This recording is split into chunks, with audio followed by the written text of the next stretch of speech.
Biden. She posted this on social media. Charlie's beside himself already.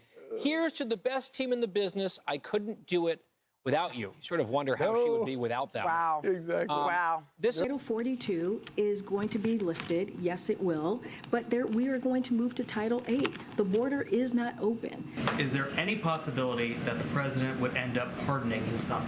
No. Well, is there? I just said no. I just answered. Go ahead. Instead of Republicans, focusing on the president's performance in office and what he's been able to accomplish, his actual record, they do these cheap fakes. Is there a real alarm happening behind the scenes that the president is simply too old to stake around for another 4 years? No, there's no alarm happening behind the scenes. I would put the president's stamina, president's wisdom, ability to get this done on behalf of the American people against anyone.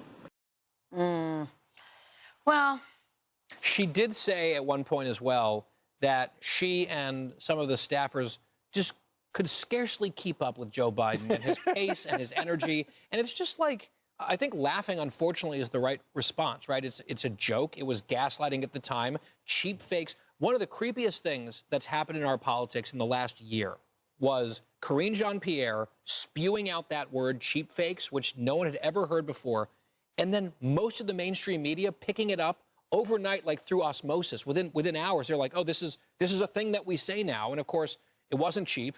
It wasn't fake. It was real.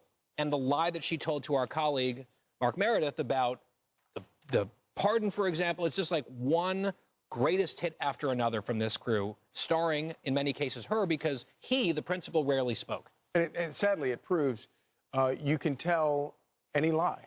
And it doesn't matter how big it is. If you just tell it and keep telling it and keep telling it, there's a portion of the people that believe it, and they fall in line. And then we wind up, months, years later, it turns out all the speculation about his mental incapacity. all it took was an op-ed from George Clooney, and then they all switched over. It's crazy. You can tell any lie, and it doesn't matter how big it is. If you just tell it and keep telling it and keep telling it, there's a portion of the people that believe it, and they fall in line. And